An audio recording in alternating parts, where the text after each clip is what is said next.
Welcome to the 10th installment of How to Save America.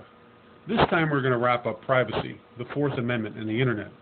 Much of what I talk about today will be even more disturbing, and if you want to protect your privacy to any degree, you need to pay close attention. Because the fact that the government is watching you and collecting data is one thing. Understanding what they plan to do with that data is another.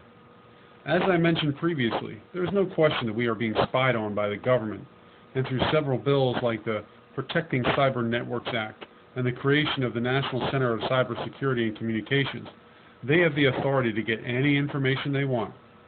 For example, in 2002, they instituted a program called Total Information Awareness, in which the NSA captured every single digital item. Now, what is the purpose for all this information gathering?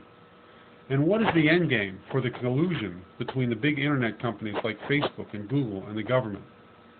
There is no question that totalitarian control is one goal. The combination of innumerable laws and regulations and a total lack of privacy makes for a nation of ready-to-be convicted criminals.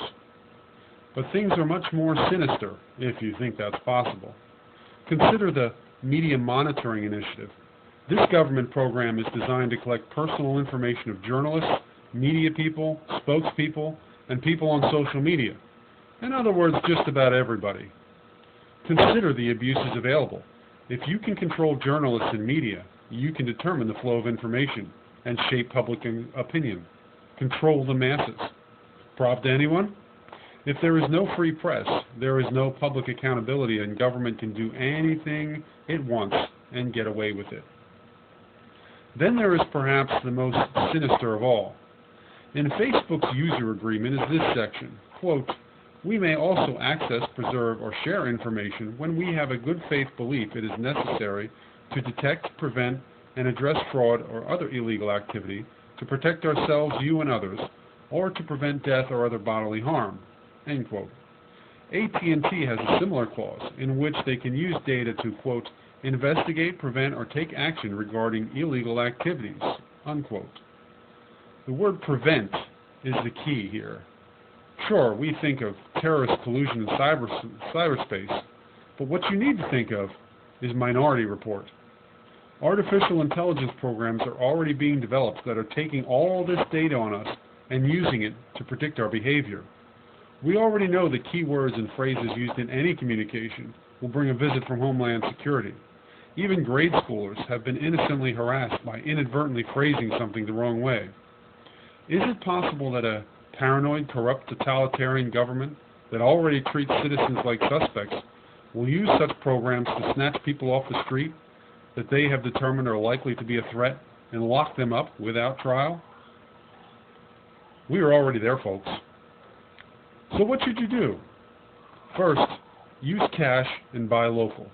Most of us who work for a living have no choice but to receive our paychecks electronically anymore. When you do, go to the ATM and take it out. Buy anything you can with cash. There is no reason to give big data or big government all the information on your buying habits. It's none of their business.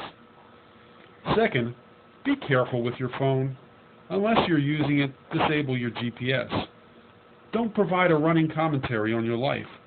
Use it sparingly, and here's a thought. Actually talk to people, face to face. Third, reduce your online profile. Delete the majority of your personal data on Facebook, Google, and other major players. Use anonymous and secure search engines that do not store data, like Start.com. Neither big data or government needs to know what you are doing and where you are at every moment. Don't make it easy for them, and God forbid if it ever comes time to round us up, I don't want my patterns or whereabouts or purchases I made for that eventuality to be easily available, do you? Until next time, may God be with us, and may we always act with honor and justice.